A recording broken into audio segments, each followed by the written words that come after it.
Hey, worship teams, thanks so much for joining us. Man, it's so great to have you. We are back, the Worship Team Training Hangout. We're also live on Meerkat.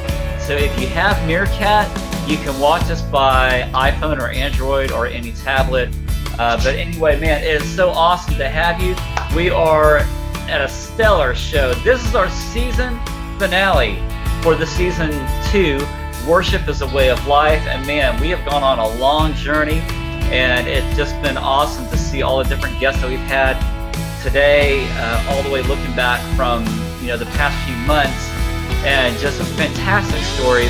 But wow, today we got a fantastic show for you today, and to cap everything off for this awesome season 2, we have the awesome Sara Kelly that's going to be coming on in just a moment, and we're going to be talking about songwriting beyond the pen and paper. So we want to say a special welcome to our co-host today. We have Tony Guerrero. How are you, Tony?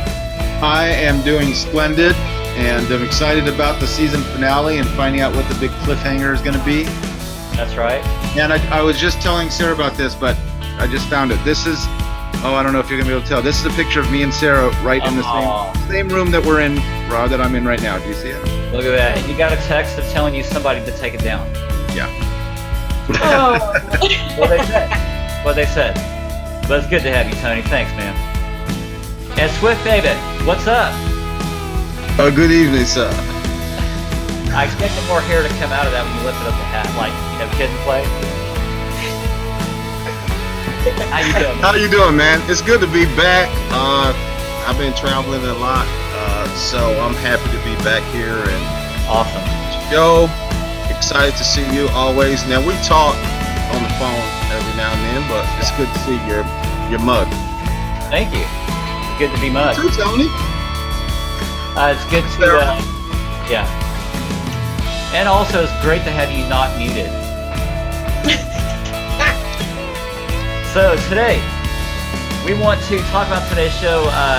Before we do that, our next episode is coming up April. We are going to be starting season 3 with Jaden Lavick, and our new season 3 is Psalms, Hymns, and Spiritual Songs. That's our title. That's our journey that we're going to be going on for the next few months, and we're going to have some awesome guests lined up for you. A great time ready to go. Also, check out the new music lesson with Stephanie Kelly. We're going to be back on the piano doing some more arranging things. Tony's going to be coming back. We're going to be doing a webinar down the road as well. That's going to be awesome. If you missed the February 2015 webinar, you got to hang on for the next webinar. We're going to have Tony back. Also, we want to do a few more things with Sara Kelly. She and I talked yesterday about doing some things as well, music-related and songwriting, so we're going to have that coming up for you as well. Plus, more worship leader guests and some stories. Swift has a very best friend, good buddy that's going to come on the show as well. Also, we want to say thank you to, New Jersey. We were just out there with you in Bayonne. We want to say thank you so much for you guys having us back out in March. It was awesome to be at your church at Riverside Assembly, Bayonne. It was great to meet all the people coming out. We had such an awesome time, so thank you for that. Also, moving into Rhode Island, we had to move the workshop to May because of snow delays, and finally that it's over. We're going to be singing our good buddy worship pastor Keith Neri shout out, and to all the worship teams out there, so be sure to join us for that. Also, coming up, you can't miss this, guys. Wait for it. The next webinar this April.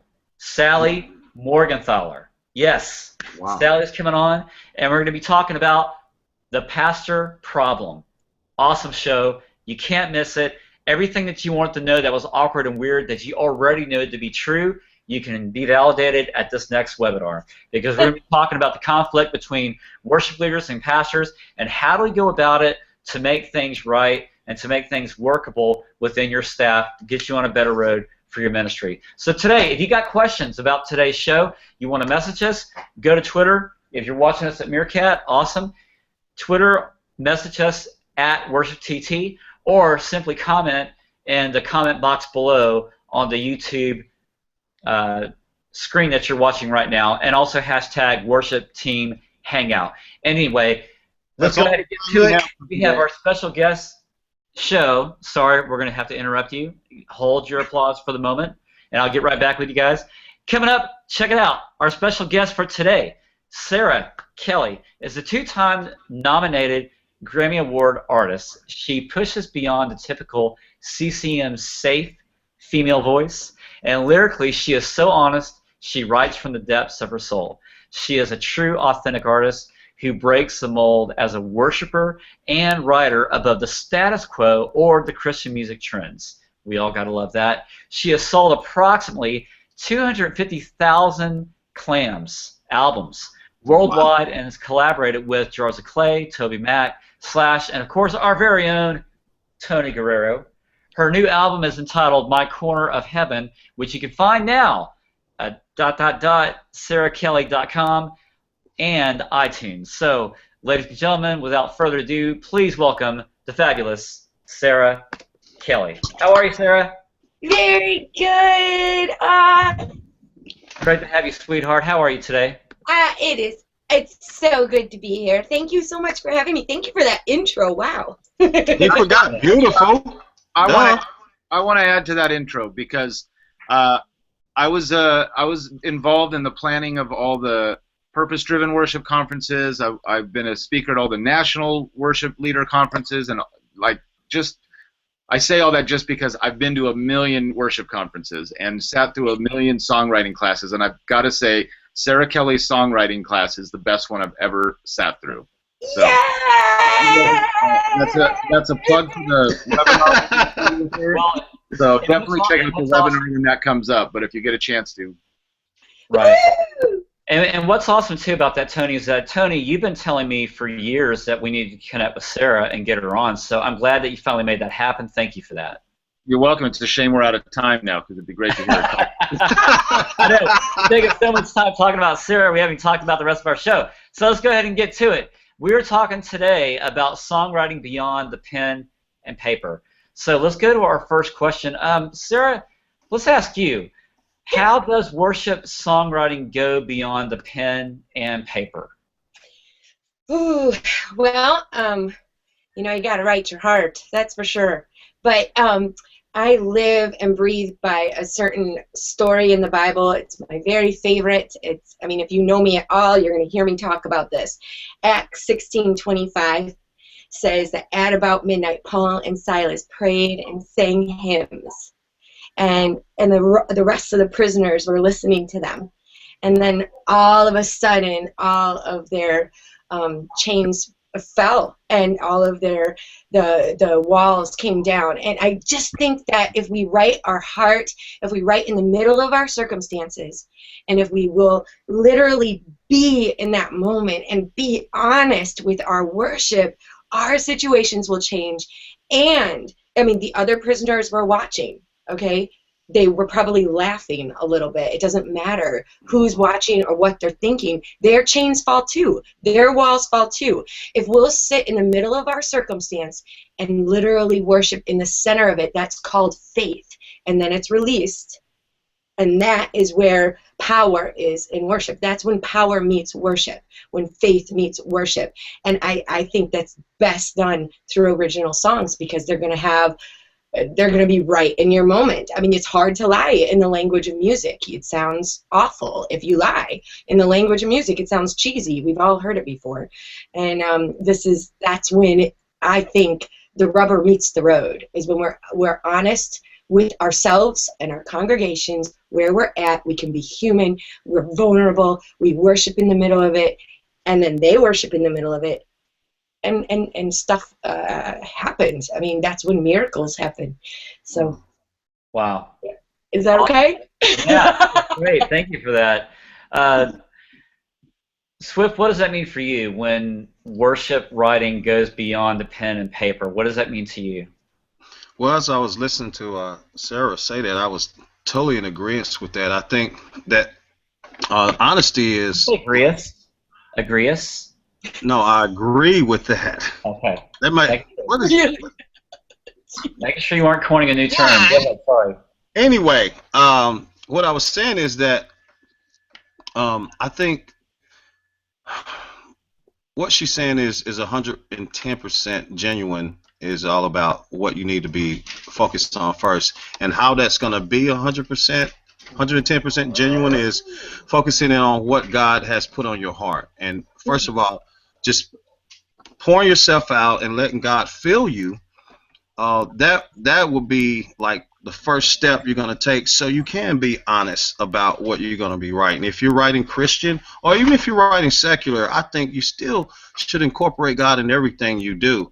So to me, that's what it looks like on pen and paper, outside of like just the creative mode is always crazy anyway. I mean, the stuff you got to prepare for and get your head right and all of that. And then when you're writing worship songs, it's an even deeper facet. You know, you have to, I believe you got to prepare with scripture and things. Like when I'm writing, I'm always reading the Bible for 2 or 3 days before I go into a session, just so I can have my heart ready. And not only that, but those stories that I've read about that actual men have gone through, and the circumstances they've been in, and God has brought them out of that, it inspires me.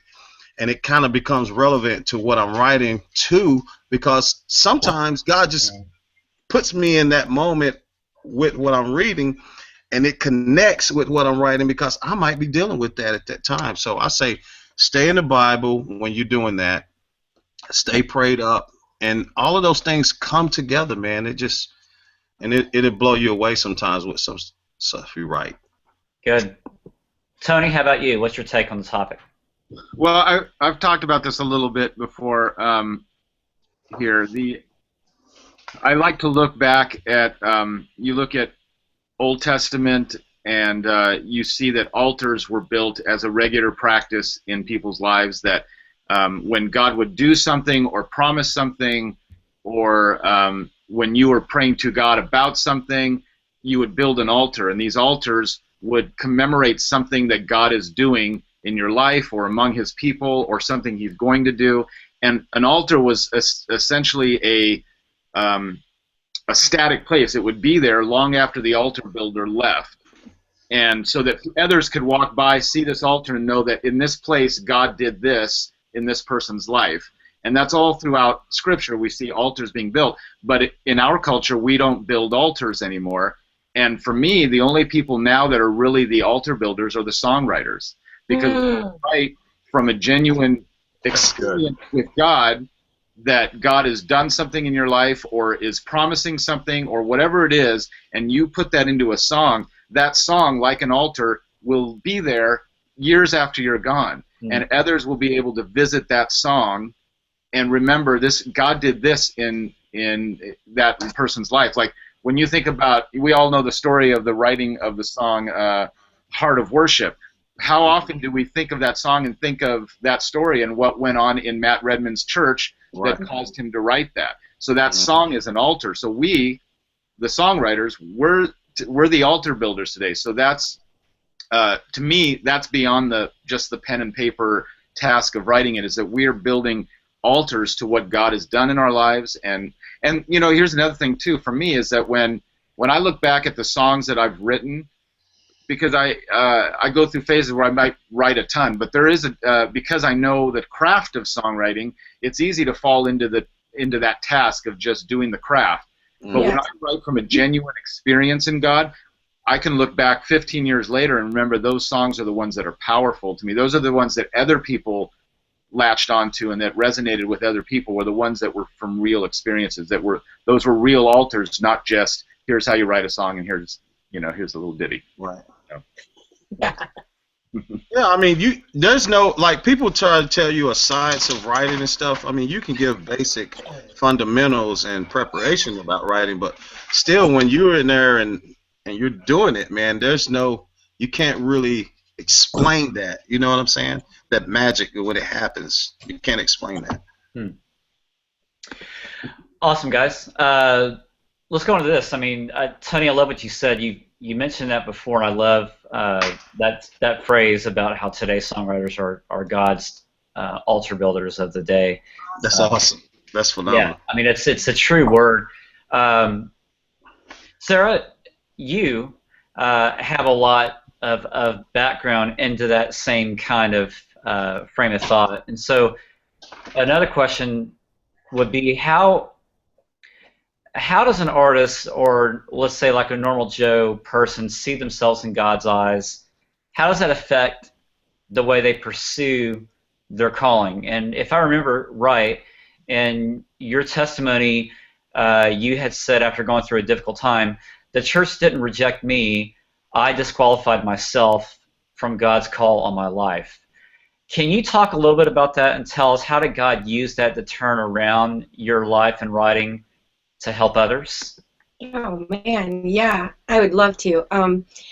At age 27, 28, I found myself going through a divorce, and I don't know if you have ever been through one or know someone who has, but if you know them, hug them, hug them, hug them, hug them. It's like the failure with a capital F all over you, and I just thought I was done. I thought there's no way that I can continue. It doesn't matter the circumstances of the marriage. It didn't matter that, yes, it was a physically abusive place. It didn't matter. Any of that didn't matter. It was just this X on me, and I felt like there was this hill where all of the churches were sitting, and they were going to come out and attack me for everything that I never did. But it took me years to see. And Tony, you hugged me through that season. I mean, when I looked at that picture that you put up, and I mean, there's a part of me that is so happy that I had your friendship, but I see that girl in that picture, and I'm just like, it was a horrible season. It was a lot of pain. And but to be honest, years later, I figured out no one was on that hill. There was no one on the hill. Everyone was just waiting for me to pick up my call again, and they were cheering me on, and no church was there going,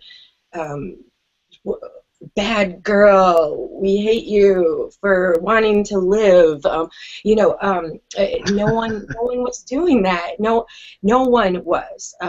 However, I will say this, that God has this way of using those seasons in our life.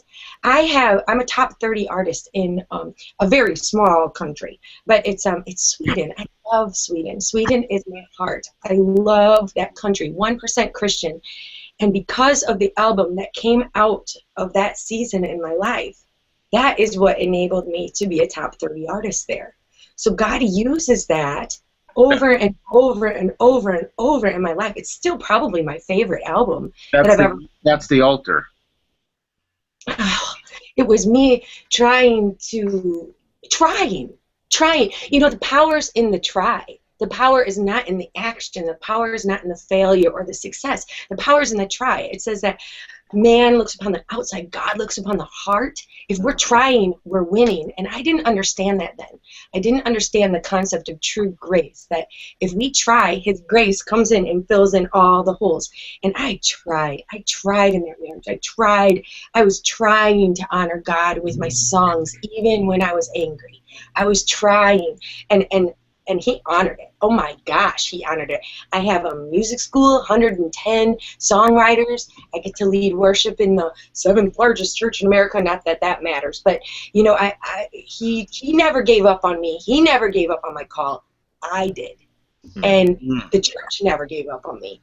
I did, and I think it's important that we remember that we're not perfect, and there is such thing as injustice out there, and it will find you, and it will take its toll. And if we choose to write and we choose to lay our lives down in the center of those circumstances, yeah, okay, I'm going to be honest. You lose a little innocence. You lose a little light from your eye, maybe.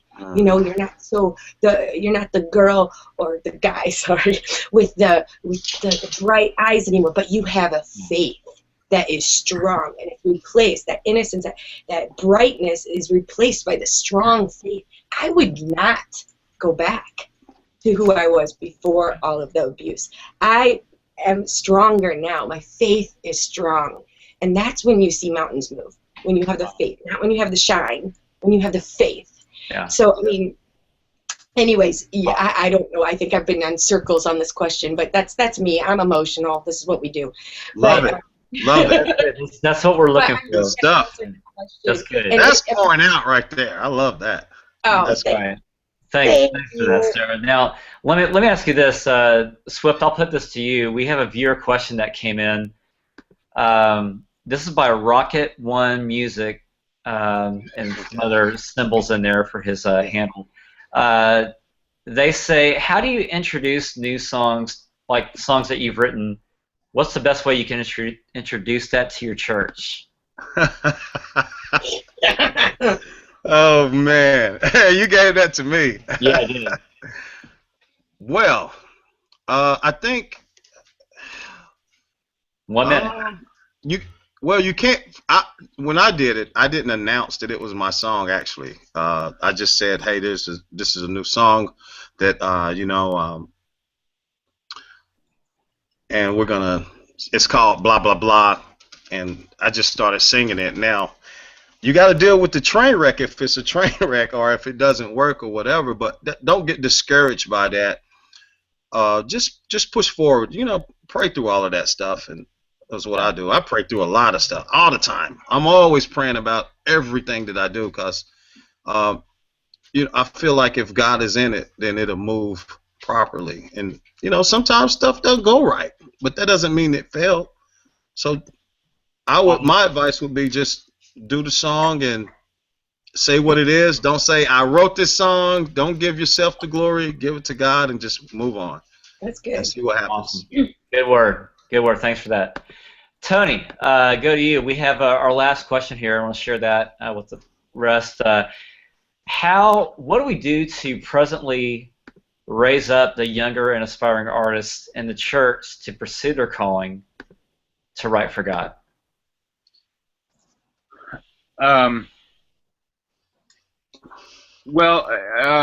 When you say artist, that comes with a lot of that term comes with a lot of baggage. I think I'm not a fan of raising the artist. To me, Tim Timmons. It's a good thing Timmons isn't here because I'm going to brag on him a little bit. Tim Timmons has been an artist since the day I met him, however many years ago, 15, whatever years ago. But he never pursued being an artist. He pursued a worshiper. Yeah. And from that emerged somebody that now is considered an artist because people gravitated to him because of God's call on him, versus the artist mentality of, I'm going to write songs, I'm going to get famous, I'm going to get a deal, and I'm going to push myself out to the world.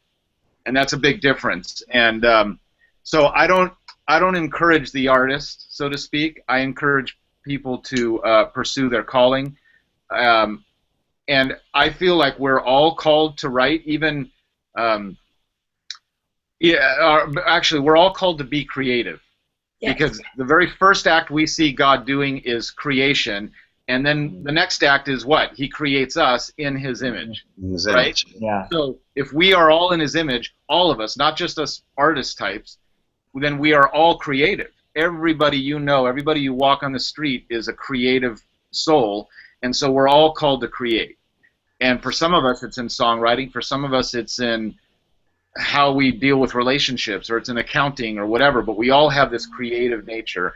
And so it is our call and our duty to be who God made us to be. That's where I try to encourage people.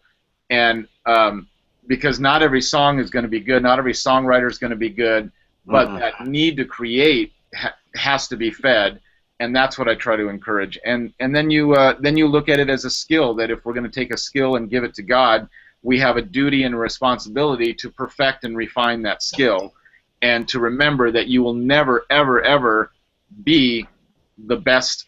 You'll never master your instrument. You'll never master the art of songwriting. You don't master any of that.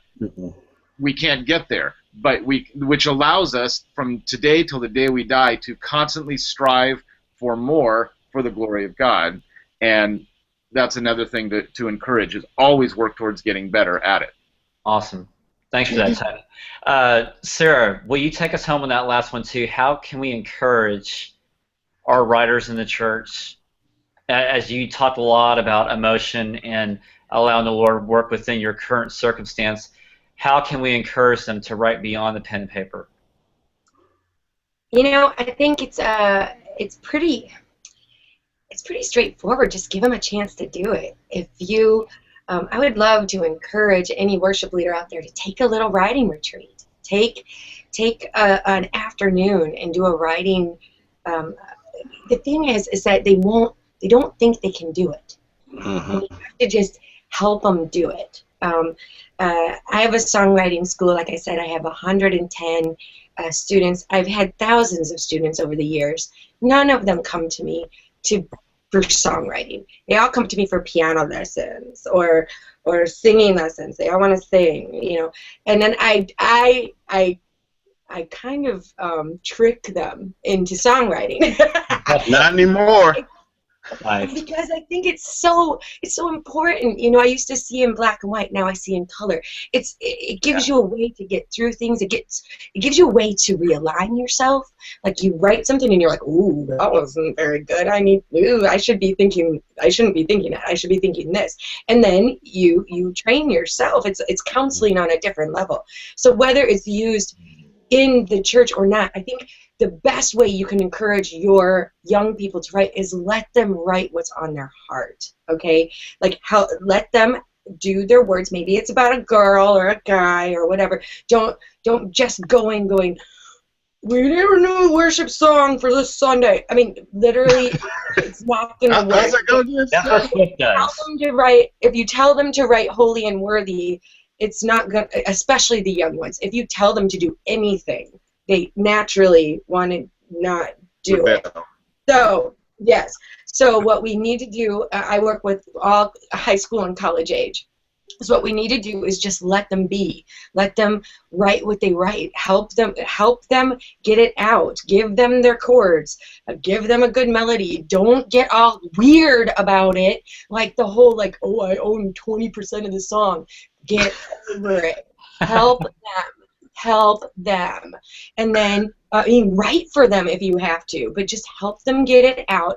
And then when they do write their holy and worthy song, I just had one girl, I'm not joking, I have been teaching her every week.